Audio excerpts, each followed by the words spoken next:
Let's talk about how just 3 or 4 years ago, I was working jobs where I was the one man band doing every single thing on the production for like $200 or $300 to filming music videos and commercials with Drake. Let's get into it.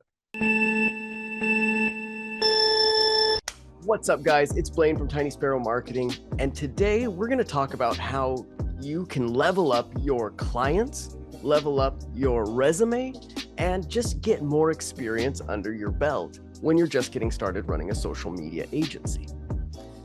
So as I mentioned, this year has been pretty wild for me. I have been doing things that I never expected would have been possible when I started this agency.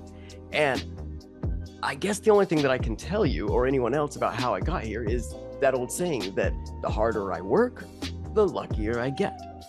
And that couldn't be more true. And I think anybody in this industry would agree that if you're in the content creation industry, that if you work hard, you will find yourself doing things that you never dreamed possible. And that I just couldn't be the poster child for this. And let me tell you about how it came to be. So about 3 or 4 years ago, we started Tiny Sparrow. It's a digital marketing agency, social media management. Our clients pay us a monthly fee. We put out content for our clients. It's as simple as that. But we all know that video is the most important and the most impactful type of social media, right? And so I knew at that time that I was going to need to be able to put out video content for our clients in order to get the most for our clients, to maximize the value that they're paying us, to maximize the results that we're getting for them. But video can be tricky, right? Not everybody loves shooting themselves. In fact, most people don't. It's hard. We're really judgmental, and the bar that we set in our mind for ourselves is just so high.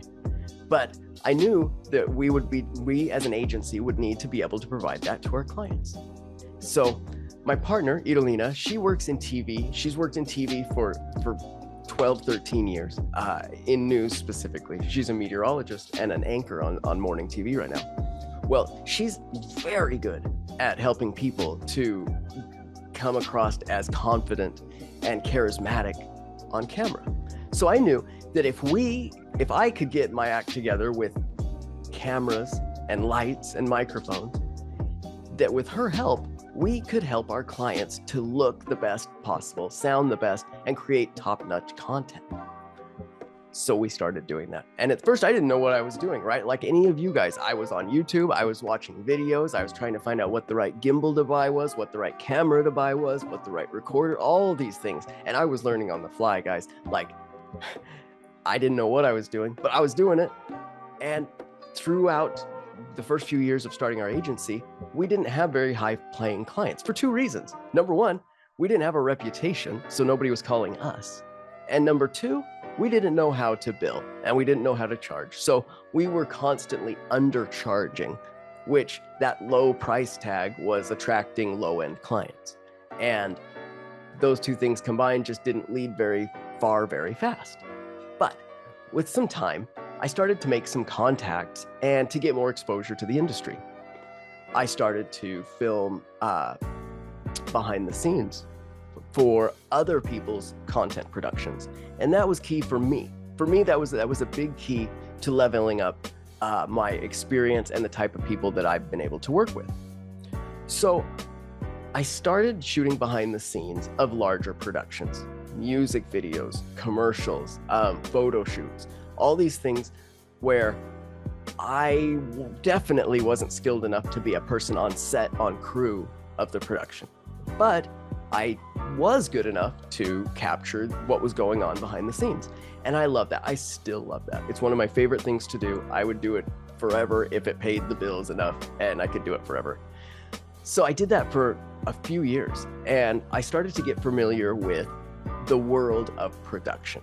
And it's a whole different world, guys. I know we're all here on YouTube and we're watching this and we believe that we know how everything works, but there is an entirely different world happening in the world of large production from what we are doing here on YouTube and what we are doing for our clients as social media management agencies. And the cost of it, the scale of it is enormous. It's so different, right? These productions that I'm shooting behind the scenes for are thousands, tens of thousands, sometimes hundreds of thousands of dollars in the making.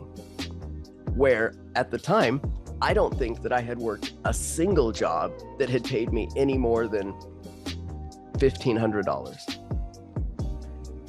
So the differences are night and day, right? So I started getting familiar, and I started to get a reputation for being somebody who could shoot behind the scenes here in Houston, Texas. And that got me familiar with being on set, and it gave me connections with people who work on set. That was very important for me, because being on set of a Hollywood movie, a music video, any type of proper production there's its own set of expectations, of etiquette, of procedures, and it's a lot to learn. It takes a lot to learn it all. In fact, I've been now working on that side of the camera for 5 years, coming on 4 or 5 years, and I'm still learning new things all the time, where I'll make a mistake and somebody will pull me to the side and say like, oh, hey, when this happens, you shouldn't do that. You should do this. So there's a lot to learn.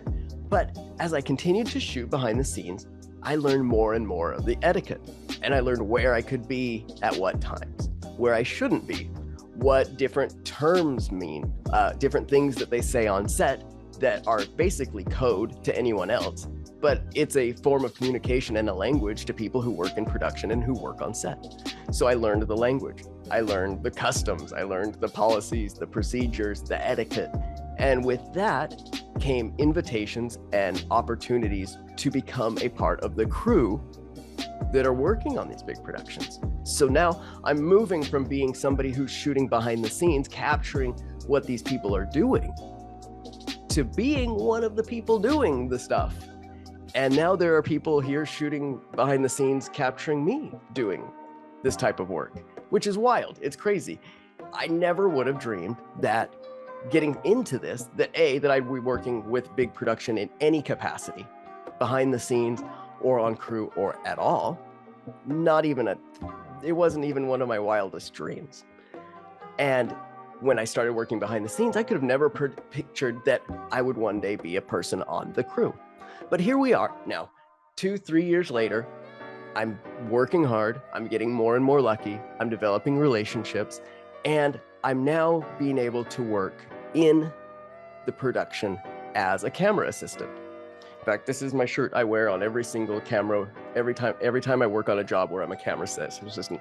I wear this shirt because all the time they're bringing in a director from New York or LA or Atlanta or London, and they're bringing in a DP, that's a director of photography. They're bringing in a DP from out of state, and I'm supposed to work with this person side by side, and they've never met me, and it's always hard to remember names. So I always wear this shirt to make it easy, because there's probably, on a crew of 50 people, there's probably 40 people that don't know me and 10 people that do. And I always get compliments. So this is my shirt that I wear on set to promote myself, because when I'm working on set, I'm not working for Tiny Sparrow. I'm working as an independent contractor. However, the experiences that I'm having and the people that I'm interacting with and the things that we are creating, those are part of my personal experiences and part of the things that I'm able to learn and know and apply and deliver as a result of those things to my clients, which is really cool, because there's so many things that I've seen on set or I've observed on set and in production world that have crossed over into my life here at Tiny Sparrow. Ways of filming, things that you can do that you can't do, ideas, processes, all those things. I've been able to learn them in the big production world and adopt them into our boutique social media agency. So let's get to probably what brought you here in the title of this video. Is I was on set working with Drake recently. I've worked with Drake 4 times in the last year. And in that process of working with him the last 4 times, I've come to realize something that is a big key to his success, but probably an even bigger key to the success of any large company or any large brand or any large content creator. Some keys to their success that are universal. And those are these three things. Let's run down them. Number one, being consistent. Number two, being persistent. And number three, being professional. Those three things are the bedrock, the foundation, the core of any big, successful brand, product, marketing, you name it. They might have different campaigns, just like Geico has a ton of different campaigns where they look and appear a little bit different and they're saying a little bit different things. But at the core of what they're doing, they're not all over the place. They are consistent, persistent, and professional, no matter what they do. So with somebody like Drake, he is operating at the highest level possible, right? With the best people around him, working with the best people that he can work with to create the best product that can be put out possible. So naturally, it's an honor and just a huge mind explosion to think that I'd even be in this scenario. But again, work hard and get lucky, right? So being consistent, persistent, and professional are three key things that I've learned that I've been able to adopt and bring over from the professional world into our social media management world. And those things apply in the way that we're putting out people's brands, that we're putting out their message, and the format that we're putting out their stuff, right? Shortcuts are the enemy here, truly. When you're trying to be as professional as possible, shortcuts and hacks and tips and tricks can be handy, but that's not really what you're going for. You want to do things the right way, the best way, the proper way to get the best end product possible. Whether you're making a TV show, a movie, a music video, a commercial, or podcasts and content for social media. You want to put in all the best production value that you can afford to do. And once you've done that, then rely on your expertise and your tips and your tricks and other things to help fill in the gaps and level up from that point to your final product. So guys, that's it. Those are the three big pillars that I've learned from working in big production with companies like Nike, Reebok, the NFL, people like Drake, that have helped me to realize the people who are really successful are being consistent, persistent, and professional.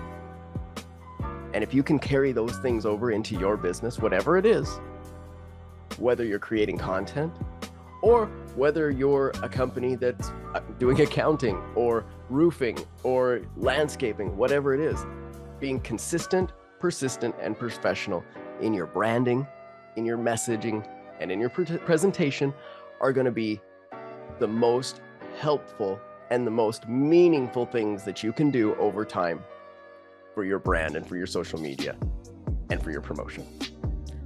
So guys, if you're a company or a person who knows that you should be doing more social media than you are, or you're a person who's tried to do it for yourself, but discovered that it takes more time and it's a little bit harder than you had thought it would be, reach out to us. We'd love to help you. Our team has been doing this for quite a while. We love nothing more than getting calls or texts from our clients letting us know that they just landed a new account or a new client because of a piece of content that we put out for them. It's the best. It's so fulfilling for us.